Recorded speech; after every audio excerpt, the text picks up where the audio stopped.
I'll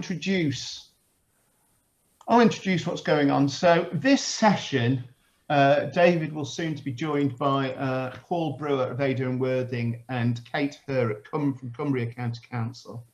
And prior to local GovCamp, myself and the wonderful people at Netcall got our heads together and did a bit of talking around various issues that the pandemic and COVID-19 have had an impact on. Obviously, the key one was the amount of transformation that took place, and whether it was innovation or whether it was just the fact that there was no other alternative.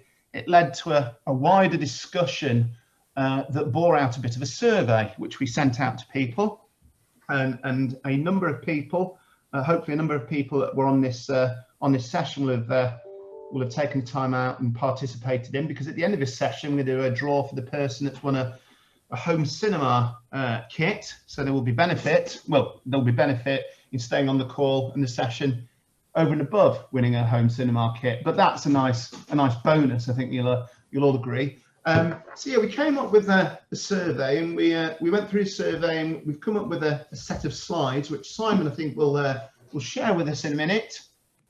If not now, you should be able to see the screen already. Yeah, okay, brilliant. And we've got everybody else joining us now. We've got Paul Brewer and Kate joining us and a number of others. Okay, you're going to share your screen. Do you want to share that now? You should all be able to see it already, can you? I confirm I have visual. Right. Fantastic. Brilliant. Okay. I can't see it. Can I just say how impressed I am, as always, with the organisation and smooth running of this operation. Well, you can, as long as you're not being pedantic. Well, anyway, so thank you, Dave. So what I'll do is I'll use my own copy of the aforementioned. Because for some reason I can't see it. So as I was saying, yeah, we put this survey together, and the survey was across people from IT and digital, and it looked at transformation with the focus on the outcomes, the impact of COVID-19. We had 60 plus, 65 plus respondees, and I think at that point, while I go and sort out my sort of technical problems, I'm going to hand over to Simon. So Simon, while I go and tinker under the proverbial bonnet, would you like to carry on? Absolutely, thanks, Nick.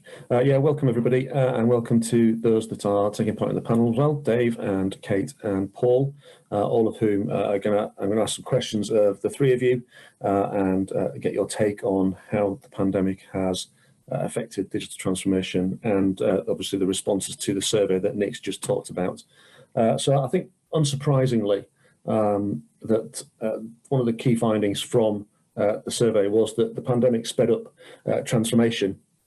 A very small set, it didn't affect them at all, but on the whole, it was that it had sped up. You know, we're talking there about, you know, as we've been hearing already this morning, things taking like a week to put out, things like Microsoft Teams, for example, instead of potentially taking 12 months, 24 months, projects that might otherwise have gone through perhaps a higher level of scrutiny from a financial perspective, getting implemented and pushed through out of necessity rather than out of, you know, assessing feasibility in response to the pandemic and the constantly changing situation.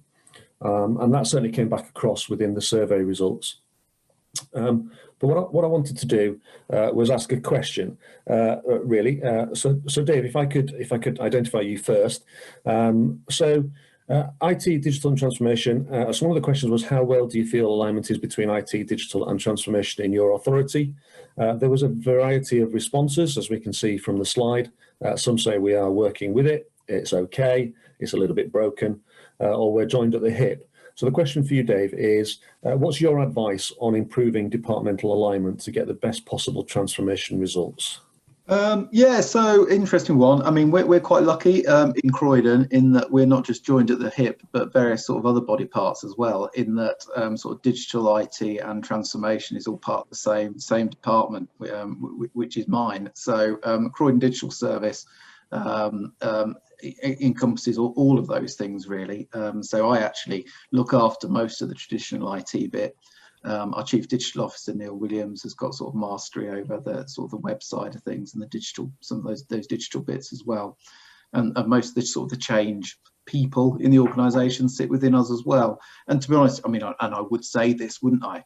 But you know, I do think that's probably that, you know, the right model for people to go for. I think that the sort of analogy, if you like, that I like to pull is that, or to use, is that, you know, these are all different levers that one needs to be able to sort of pull on to be able to make change happen within an organisation.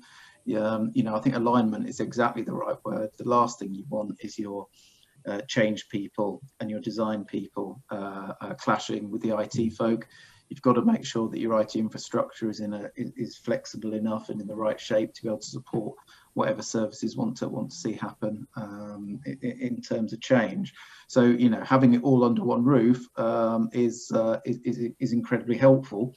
If you can't do that, then, you know, I don't know, resign, go work somewhere else. But if you can't do that, then, you know, it comes down to finding mutual sort of interest, trying to find, you know, the mutual benefit in certain pieces of work. I do think that sometimes there is a ability for, if you like, the digital folk, if we can call them that as a shorthand, to, you know, they come in with their pointy shoes and their jeans, and they can alienate, you know, some of the more traditional IT folk who, you know, occasionally, yes, they're a bit crotchety, and some of them are a little bit sort of stuck in the mud, but quite a lot of the time, that's because they've seen all this stuff go wrong so many times before, and actually they've got an awful lot of value to bring to conversation. So I think there's a thing about not sort of denigrating the importance of things like IT operations and that kind of thing, and actually trying to take those folk on the ride with you. And I think one of the ways that we've tried to do that in Croydon is that when we've introduced sort of new ways of working, whether it's sort of user-centered design, whether it's sort of agile modes of delivery, we've actually tried to apply that to not just to our sort of new, exciting, shiny digital work, but also to some of the IT operations stuff as well, you know, just so that they get some understanding of the benefits of those new ways of working. And it means they're a lot more sort of constructive about when we're asking them to support us with other bits of work as well. So I think it's one of those things where all sides of that triangle, you know, the IT, digital, and the transformation, everybody's got a lot to learn from each other, and I think it's about sort of respecting people's knowledge and experience, and but also for everybody to acknowledge where they can learn from others at the same time.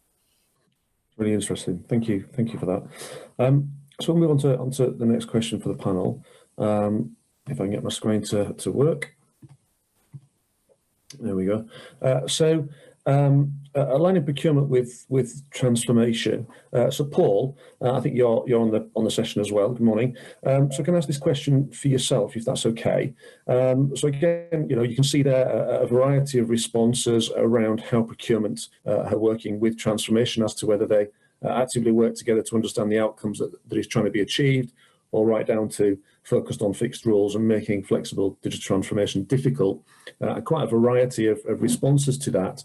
So I'd be interested to hear, I think hopefully all of us would be interested to hear your thoughts on these outcomes and moving any business case forward, and how procurement and transformation teams can work better together. Hi, yeah, thanks, and sorry for joining late. In the end, I think what's really important is to have a multidisciplinary team established at the beginning, and it's really important to make sure that the necessary support services are very much seen as part of the process. You know, everybody needs to understand what's trying to be achieved here and be bought into the outcomes that we're after. And the more that teams like procurement can be encouraged to feel a part of solving a problem, and an interesting problem, the less fixated, if you like. Different functions can be on process. I think individuals really need to feel valued and really need to feel that what they bring to the table is not just their procurement expertise, but their common sense and their desire to make a difference. So I think for me, the key is to think about who needs to be around the table as near to day one as possible, to really look at how to establish what the challenge is, what problem we're trying to solve, and how to do it, and how to encourage procurement colleagues to be problem solvers rather than problem finders, and really think about you know, being used to add value and to create a path to a solution which is as efficient and obviously as compliant as possible. In the earlier days at Ada and Worthing, we worked with our procurement team to use the digital marketplace, G-Cloud as it was at the time, to really think about how to define the problem and the procurement requirement in those terms, to use frameworks like the G-Cloud to move quickly, but to move in a way which was compliant. And of course, that's a new skill set for procurement. So to actually bring them into, if they're not already, into a place where they're starting to learn how to procure digital and to become experts that can help solve problems. So I guess the message is collaborate rather than leave support services hanging until the last minute, where essentially what they might start to see is risks rather than feeling that they've been there to craft the solution. So yeah, our experience is that they do help and they are constructive, but if you leave it too late, then it can be a different experience. So I think it sounds like it's a bit of a case of as in all collaboration, taking people with you on the journey, rather than, as you say, bringing them on at the end. Definitely. Okay, and so does that mean, just to expand on that a little bit then, so do you think that means that it's necessary for them to understand the service delivery itself a little bit in order to understand what's trying to be achieved? Yeah, I think so. I mean, I think some procurement teams will have limited capacity to get involved too much, but of course they should be invited to do so, and maybe in a project understanding which show and tells or which initial workshops a procurement officer needs to be in, so that they can at least feel like, okay, I know what's going on, and then to define when a good time will be for people to reconnect with the project, so that they can see some of those interim stages, so they can understand the shape of the thing and feel sufficiently in touch with it. But as I say, I think people have got a lot more to bring than their expert area sometimes. So if somebody's really up for learning, then they should be part of the gang. Yeah, that's really interesting. Thank you for that. Excuse me for just 2 minutes. I've got the dog barking in the background, so just bear with me whilst I close the door. Sorry about this. So thank you for that, Paul. So just moving on to the next question then, and Kate, this one's for you, if that's okay. So the importance of collaboration, which also follows on quite nicely from what Paul was just talking about. So in here, the sense of collaboration was seen by many as critical to success, and that there's a need to share resources. And we know that at Cumbria, you've done quite a considerable amount of collaboration in the services that you've had to deliver. What would you say to those who are not yet in that space, who are not yet prepared to share or to collaborate, or are reticent to do so? Yeah, well, I mean, from Cumbria, we've been working really, really hard to try and accelerate the way that we share stuff. We haven't always. We've tended to be very much, Cumbria's very special and it's isolated both geographically and whatever else from everywhere. So we've tended to be quite insular in our thinking. And we've tried really hard over the last couple of years to really make a difference in that. So we've been working as hard as we can to talk to people like Dave and to Paul, who now have got their own sharing agreements set up in terms of what they're doing there. And I think we're starting to see the benefits of that. So we've been sharing out with Cumbria more than we have internally within the county, but through COVID we've really accelerated sharing across districts and also other public and private sector bodies in the county. So the only way that we were able to be as successful as we have been in terms of the journey we were on with COVID and kind of stepping up services so quickly was because we shared and collaborated with Sellafield, and we collaborated with National Rail and BAE, who build submarines, nuclear submarines down in Barrow, as well as NHS colleagues on contact tracing. So you have to be open to sharing. I think we've only got limited resources across all of us. Sorry, someone's just trying to phone me in the background. You can get you on so many different forums now. Sorry, apologies. So I think, yeah, start to take even baby steps in that direction. We've got a really, really small team in Cumbria. We can't do everything. We can't do everything that we've been asked to do. So the only way that we're going to be able to accelerate some of our projects is to look at what others are doing and try and share our resources. And look at where people have already had successes in delivering projects in areas that we're being asked to look at, and see whether we can learn from or share the outcomes that they've produced, and similarly, share what we've done in return. I think that's right, and I think that certainly from our point of view, we're involved in quite a few different sort of collaborative projects. Obviously, being part of the Netcall community is great for us in terms of sharing, and it's not always just about sharing sort of the apps and things we developed themselves, but it's talking about the how we did it. And some of those sort of underlying things, around what the user story is, what's the data we're capturing, how we're working, and stuff like that, which I think is really, really important. There's so much that, there are so many little differences between councils and the way we deliver our services. It's quite maddening at times, but that often means that you can't just sort of take a cookie cutter approach to the way we deliver technology. But actually, some of the underlying stuff absolutely can be transferred between councils.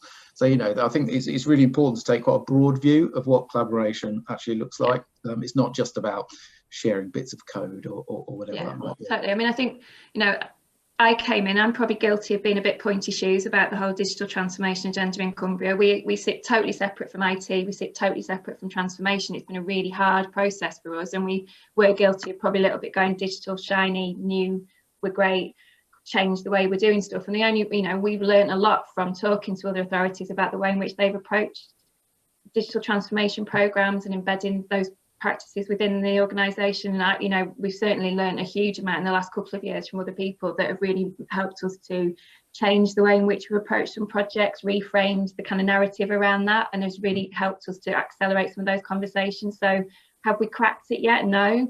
Are we taking the steps in the right direction? Absolutely we are, and I don't think we'd be able to do that if it wasn't for the generosity of others in being willing to talk to us. So we're trying to do the same for other people. Yeah, that's really interesting, and I think you're right. I think there's a tendency, isn't there, historically, to think about collaboration as being very internal, and actually there's a great opportunity there, as both you and David have said, Kate, that to look outside of your own council, look at third-party organisations as you have done in Cumbria, or as you said, Dave, about talking to your peers, getting best practice, collaborating with them, designing services together, more of a joined-up approach that benefits everybody. Let's move on to the next question then. So I think what we'd like to do is, so the question that went out was the pressure of additional contact from citizens re COVID-19. Has the organisation implemented any of the following into service areas? So things like chatbots, automation, web chat. Some people weren't sure what was done, or some people were saying none of the above. So Paul, if I can ask you first, how do you think that councils without self-service strategies can survive in this new normal post-COVID, or whilst we're still dealing with it? I mean, it's more important than ever, isn't it, to have digital services that are as easy as possible for people to use. I know it's a well-worn phrase, really, but if those things are good, then more people will use them. And during COVID, we've seen, haven't we, new groups of people who probably would have never made the switch to digital, and I do so. And that's sticking. That doesn't seem to be changing. Our face-to-face, it remains really, really quiet. And I don't think that's just because an gradually increasing nervousness again. But people have seen that they can do it, and actually have surprised themselves that they've managed it. Older groups in particular, and actually I don't think that would have happened, but of course each digital service needs to have been built extremely well and extremely simply for that to work. We've done some stuff around people being able to book appointments, and often they're telephone appointments, but we're seeing that sort of walk-in appointments face-to-face are pretty much gone, so that people always book appointments in advance, and therefore they're ready with their paperwork and whatever else they need to make that appointment work first time. We here in Ada and Worthing, we haven't implemented much in the way of chatbots and web chat. I think we probably will, but we're not entirely sure at this stage. We've found the transition to these telephone appointments alongside proactive phone calls out to people and the online services themselves to be meeting the needs of a great deal of people. We have more capacity in the contact centre to do those proactive call outs.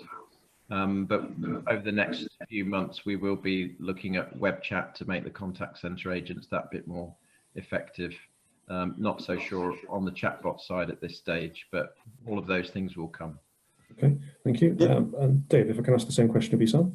Yeah, I mean, absolutely. I was going to say, I mean, the interesting thing for us in Croydon, I'm not sure how other local authorities found it, but actually we found that particularly when lockdown started, actually there was no additional contact from citizens during COVID. If anything, the call numbers coming into our contact centre dropped quite significantly because people were just stopping doing most things.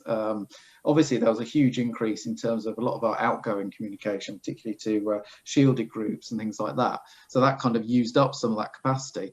But in terms of people actually contacting the council, there was quite a significant drop, which was actually quite helpful, for us in a lot of ways. We haven't done, we're a bit similar to Paul at Ada and Worthing. We've not done an awful lot, if we're honest with things. I think we do have some web chat in some areas of our website, but it's certainly not comprehensive. We've done nothing with chatbots or digital assistants or anything like that at this stage. And I think for us, it's because we're still fixing the basics, really, I think it's fair to say. So one of the big projects we've got going on at the moment is a big website rebuild, and there's a technology strand to that, which is around this shared Drupal code base that we're working with a few other local authorities. I think I saw Colin from Bracknell Forest on this call somewhere, so he's a big part of that. So that's the technology side, but on the other side of it is the content, and we're rewriting every single page.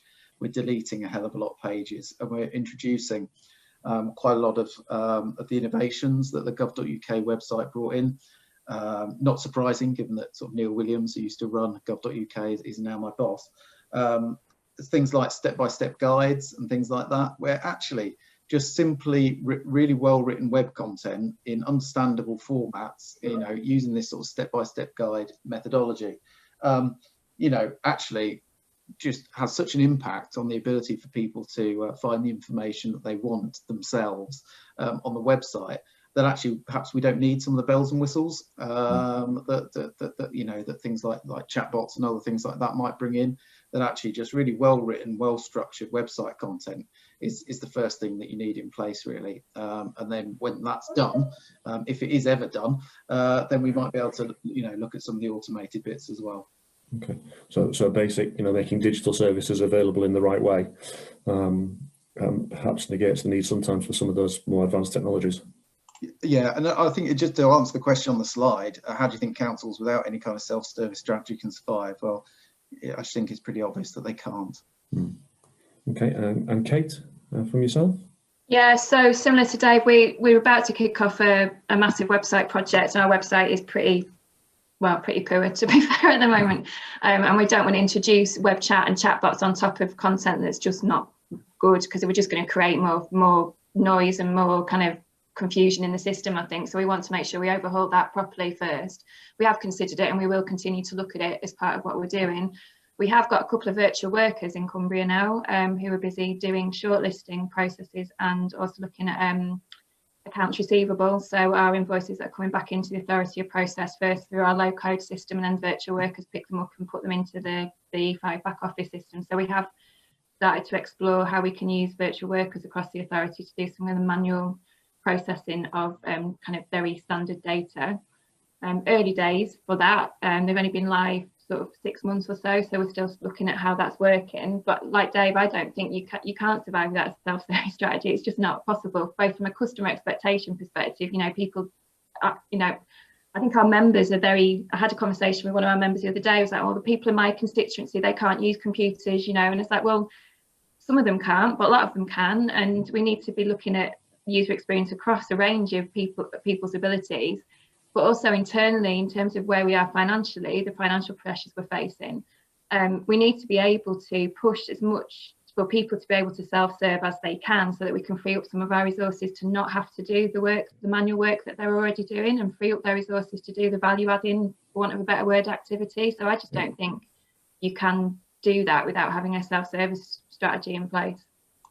And just a final point for me on that, I think, having just mulled on it and some of the things that Kate had just said, I think, you know, sometimes we have to be a bit careful about the language we use and the way that we talk about things. So I suspect there's a thing here about it's important for organisations to understand what a self-service strategy probably isn't separate from the design of the service itself from the get-go, if that makes sense. I think there's a danger that people take existing services and then they just sort of slap some kind of digital front end on that so that people can serve themselves without actually really designing the service in such a way that people can sort of interact with it in whatever way that they want to do it. So I think, you know, sometimes it's important to be pragmatic about this stuff, and you know, sometimes a simple digital access to something is really important.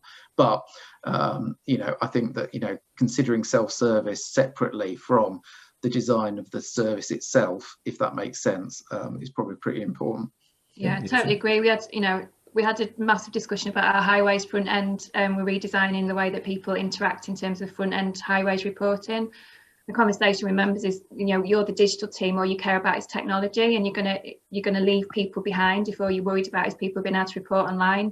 And I was kind of, you know, had this conversation with him. It's not with the digital team, but it doesn't mean that we're only focused on the way in which people fill in an online form. That's completely beside the point. We should really rebrand ourselves, rename ourselves something different, because what we're looking at is the whole service end to end and redesigning it from in the best way for customers, which may have an online element to it, but that isn't the be all and end all to that service. So really important to make that distinction, try and have those conversations across the authority to make it clear to people that it's not just about, as Dave says, sticking an online thing on a front end of a process or a service. Yeah, and I think you're absolutely right with that. I think, you know, there's a history, isn't there, around self-service, around the fact that it's, you know, e-delivery, it's online forms, and actually I think you're right. You've got to consider the whole service end to end, and that means identifying the right technology, whether that be Microsoft Teams for a part of a contact, whether it be an online form to capture the information originally, but it doesn't delete the fact that, or do away with the fact that, you know, sometimes a phone call is what's necessary. So let's move on to the next question. So again, for all of you, so this was something that came out that we were quite surprised at, really, in terms of whether back office systems are fully joined up with a front of house self-service style of delivery. So, you know, those that are joined up was a smaller proportion than those that are reliant upon colleagues rekeying information. So, you know, whether that's self-service on the website, whether that is, you know, phone calls, information coming in and then not passing information on through connections. So, so Dave, what would your top tip be to resolving dual handling or rekeying? I'll jump in first. I think, in a sense, counterintuitively, I've always thought, you know, don't just, obviously that's a problem, but don't try and solve that problem necessarily, if you see what I mean. So joining a front end to a legacy back end and doing doing all of that work won't necessarily be the best use of your time. So it may well be sensible to leave it as it is and work on let's sort this problem out properly. What is front end and what is back end, and is there a service transformation here which gets rid of the legacy system? Now I know that in many really important cases that is pie in the sky, but in some cases we've managed that. So in waste management some years ago now, we took away the concept of the front end and the back end, and we rebuilt the service so that it all was sensibly operating on one platform. And so looking at the whole estate and trying to join it all together with a nice front end over the top, we haven't done that, and I wouldn't recommend it. I would recommend tactical integrations where they're really valuable, but really question whether this, in years gone by, there's been a huge amount of money spent on citizens indexes and, really joined up data and all the rest of it. Those things break really easily, I think, and the value can be questionable. Some of these things don't go very deep, so the contact center agent doesn't necessarily see loads of useful information anyway. When there's an integration, they still have to swivel their chair and look into the Revs and Bens database in any case. So I would just say, think about it hard before you spend loads of money trying to solve the dual handling problem, and step back a bit and be really clear that that's going to generate a lot of value.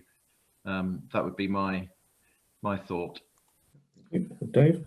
Yeah, I completely agree with what Paul said. That there are some obvious. I think when one sort of first goes into an organisation stuff, and you start sort of looking around with the the supposed low-hanging fruit and all that kind of stuff, double keying of information is often one of those, and there are some really awful examples of it. I remember one council that I did a bit of consulting work with a few years ago. They had their own sort of fully automated revenues and benefits thing where customers could log on and find their digital version of their council tax bill and all that kind of stuff. Now, it turned out what was actually happening in the background was that there was a person generating those bills as PDFs and then uploading them into a sort of a web thing so that people could then go download and look it up. It was absolutely ridiculous, totally hand cranked. But and so there's some of that you just need to put a stop to, and some of it can be really frustrating. The issue is that, and it's a bit like seeing that big lump of green on that pie chart there. I have my doubts about whether that's really that green bit of pie chart, I have to admit. I think, again, there's a lot of this stuff where people sort of say about things are fully integrated and that kind of thing, and it's like, are they really? Because this stuff is so difficult, particularly when you start looking at some of the crustier line of business systems that have been around for a few years and will have been within local authorities and being used for decades in some cases. Getting data in and out of those things in a sensible format and in an efficient way is incredibly difficult, and you can absolutely tie yourself up in knots trying to make it work. And the other thing is sometimes it just comes down to cost, and actually occasionally, if you like, the human API is a lot cheaper than the computer one, and it's actually cheaper just to have somebody typing this stuff in on occasion. And so all of those things need to be considered. I think, again, we're probably all going to be in agreement on this, in that I go back to what Paul was saying, which is that rather than sort of going in to fix a problem about dual keying as part of the process, the answer surely is to take a slightly more holistic view, redesign the service from the ground up. And to do that, using the most appropriate technology you've got available to you, by which way you ought to be able to design out the need to rekey information. Yes. I think the only other thing I'll just quickly throw in is that this is actually perhaps one of those areas where stuff like robotic process automation and all that kind of stuff can play a role. I'm generally as I am with all technology, deeply dubious about it. But actually, we have found in Croydon in 1 or 2 occasions, and they're relatively small, but on 1 or 2 occasions, it was the right thing to do, actually, to use a little bit of RPA to get data from one place to another relatively quickly. It is with the caveat that every time a system gets upgraded in any way, invariably you have to rewrite your robots and stuff to get them working again. So it's not a totally friction-free process. But actually, on occasion, as a tactical thing to do, RPA can help, but it's by no means a sort of a one-size-fits-all strategy at all. Thank you for that. And Kate, from your side of things? Yeah, I totally agree with everything that's been said already. And our bit of green is tiny. You know, I'm not ashamed to admit that our bit of green is tiny, and where we've had the success has been in end-to-end service redesign across systems, and the manual rekeying has been a great outcome of it, but it certainly wasn't the thing that drove the service design piece in the first place. It was about making it better for customers and making a much more efficient process, and manual rekeying was a happy outcome. RPA, yeah, no, as I said, we've got a couple of virtual workers going, and it is addressing some issues, but it's still very early days to assess whether that's a long-term strategy that we're going to employ across other service areas, or whether it is going to be very tactical piece of work.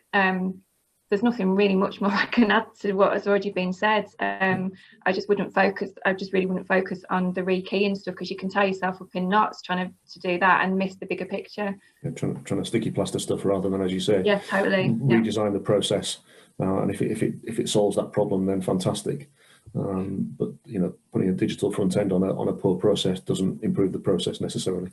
No, it doesn't. The only thing I'd add, which probably is more for the previous question really, and it's hopefully kind of a common thought. Certainly, it's a sort of common currency where we are. It's build something that the customer can use, and then if the customer can't use it for any reason, then we'll fill it in for them. So there isn't anything but a public first facing, you know, way and digital way into the service. Yeah. No, that's really useful. Thank you for that. And so I guess lastly, the last question we've got is, as a direct result of the pandemic. So there's 3 questions in one here, and if I could ask all of you the same thing really. So as a result of the pandemic, has your authority changed for the better? Will this change your wider local government community, do you think? And what one key learning could you offer to your peers? Kate, if I come to you first. Well, my one key learning, I'm going to start with that one, would be don't take on a responsibility for generating income from weddings just before a global pandemic hits. That's my one tip. Don't do that. It's a bad idea. Has my authority changed for the better? I think there are pockets of it. I think it's prompted some better conversations. Has it changed? I'm hopeful. I'm cautiously optimistic that there'll be some changes, and there are some things that I think will stay. But I think that after this initial adrenaline rush that had everybody collaborating around trying to do the right thing, you know, forgetting the day job, forgetting some of the bureaucracy in the right place, it sort of started to trickle back in a little bit, and I was hoping that we might see a bit of a longer period where we were kind of doing the right thing rather than doing the council thing. So I'm hopeful that we'll still have those conversations, but it's not totally changed yet. Will it change our wider local government community? I would hope that it would support, like I've mentioned earlier, about the collaboration internally within Cumbria around projects, and I would hope that would continue regardless of this. I mean, the situation is going to go on for the foreseeable future, isn't it? And I would hope that we don't drift away from some of those conversations that we've been having that kind of really help to push forward the right solution for residents of Cumbria. Will it change wider than that? I would hope that it would help support what greater collaboration, but I'm kind of still a little bit on the fence about whether it's going to have that long-term effect, because unfortunately, will we drift back into our internal financial savings and turn more insular again? I genuinely don't know the answer to that. I'd be interested in hearing what Dave and Paul have got to say about that. Yeah, Paul, if I can come to you next then. So in terms of those 3 questions, where do you think your organisation fits as a result of the changes from pandemic? Yeah, I mean, I think everyone's knackered. everyone's really tight. That adrenaline rush, you know, it's a long time now, isn't it? And it feels like it's you know, kind of becoming more difficult again. So everyone's really tired. But I think the other thing is that people now know that whatever gets thrown at them, they are really capable of working the problem and doing well. I think we had quite a good collaborative culture already, and a reasonable amount of experience in a reasonable amount of areas about how to work fast and well. But we certainly, like everybody else, I'm sure, experienced that amazing thing, which is that everyone agrees to drop their other duties and just focus on one or two things, and the pace that you can work at is incredible. And I think Kate's right, you know, to question, will that continue?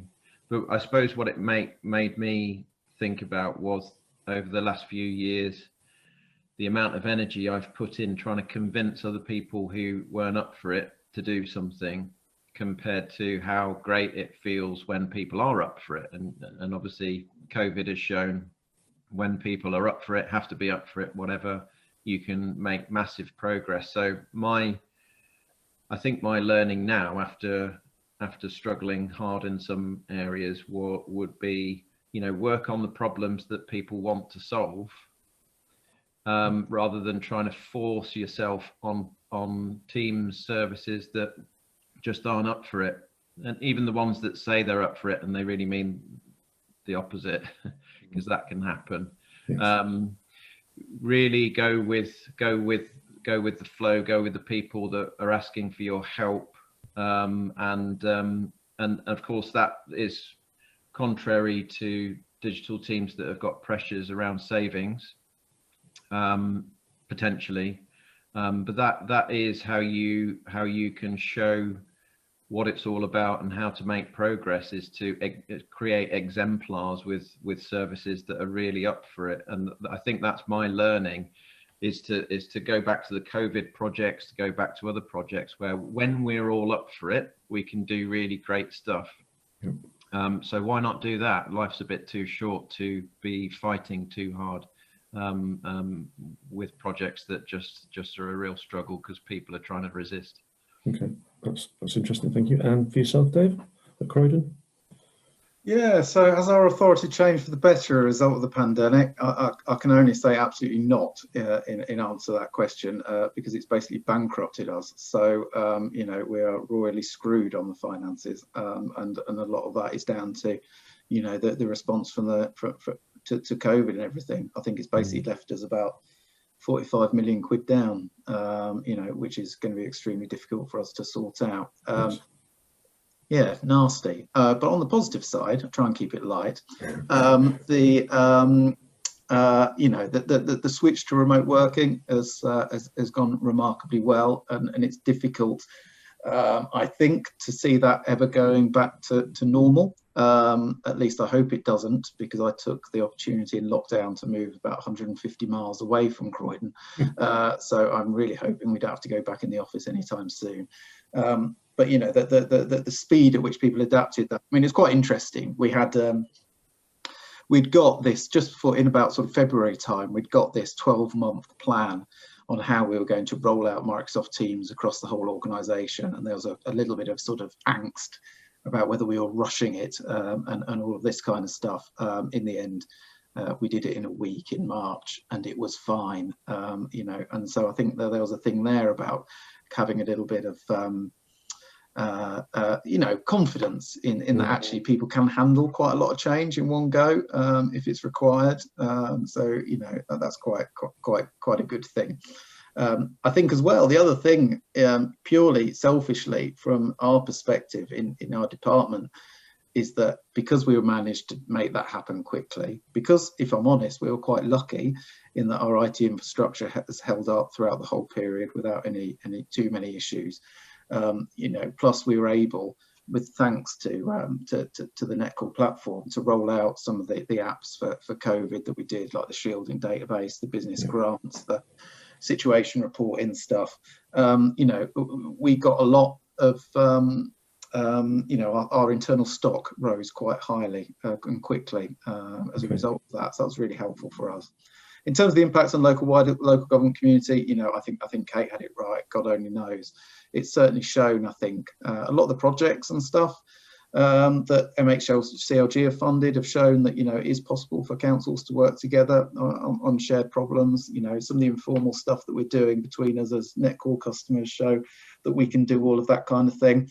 But the trouble is, we know what happens in local government when the crisis hits, and I suspect that when the finances start to bite everybody else, the temptation to hunker down it will be strong, I would imagine. But I think those of us who know that this kind of thing works need to perhaps go out on a limb a little bit and keep it going ourselves, even if the appetite corporately perhaps isn't what it might have been otherwise. Yeah. The other key learning for me is just don't panic. I think for me, I think that stuff can, bad stuff can happen. Pandemics hit us. All sorts of other things can happen, and we all know within our organisations that that sometimes folk have a tendency to panic, a tendency to sort of demand extremely rapid action on certain things. And that invariably rushing stuff doesn't help anybody. And that important thing about taking a deep breath, making sure you take the time to fully understand the scale of the problem and what a proportionate approach to tackling it might be is really, really important. And so, the key learning or the key skill, I think, that's really sort of served me and others well during this time is a sense of perspective. Fantastic. Thank you very much for that. So that's the end of the panel questions from us. There's an opportunity now, Nick, for any of the other attendees to ask any questions if they would like. Other than that, all it takes for me is to say thank you to people for attending, and thank you to Kate, Dave, and to Paul for taking part in the panel. And Nick, I'll hand it back over to yourself. Do we have any further questions from anyone? If anyone would like to unmute themselves, and do we have anyone that would like to ask any questions of our wonderful panel at all? Hi Nick, it's Adam Kane from Leeds City Council. Hi, Adam. I put something on the web or the chat bit here. I think a big thing for me would be if anyone has found a way to get some real intelligence about what happens on the website and how many people have successfully done what they want to do and how many people actually have just ended up going to the phone or email. But I don't know if anyone's found any clever ways of sort of gathering that data, that insight. No. I think there's two answers here, isn't there? There's the sort of the quantitative one, which is getting your Google Analytics set up right, which I dare say probably no local authority probably has in terms of tracking those journeys and doing all that kind of stuff properly. And then there's the qualitative thing, which is doing your user research, isn't it? And trying to get a reasonably representative sample of people, give them some tasks to do and watch them do it, and see how they get on, and then perhaps try and extrapolate from that. But both are pretty imperfect, I think. Won't Soccer Team have a paid-for service for this at some point? Possibly. They may well have done. Yes. Paul, Kate? No, we haven't cracked that at all. Sorry, I can't offer any help there. Well, it's one of the banes of my life is the lack of website analytics. The stuff that we have got tends to be, anything that's kind of qualitative is very much a complaint about a service, not necessarily the website. And they use it as a way of saying, I'm not getting the service that I want. For I'm sure those two things are interlinked. I'm not trying to separate them out too closely, but yeah, we don't really get much at all, and it's one of the things we're looking at for our new site. Yeah, that's the same for me. The only shout I would give out is for Citizens Advice, who seem to be doing some amazing work with analysing hits on their website. So check them out because they're making, they're telling stories with their data in a way which I think is really, really interesting. Yeah, thanks, Paul. Anyone else? last call for questions for our wonderful panelists. And Dave. All right, well, in which case, I'd like to say thank you very much to Mr. Paul Brewer. Good to see you, Paul. Kate, I hope it's all going well in Cumbria. I know that the weddings situation. Don't mention weddings. And obviously, the man known as Dave Briggs, Dream Yurt aficionado, and obviously also an event platform specialist. The amount of advice he's given me so far over the last few weeks. Thank you very much, Dave.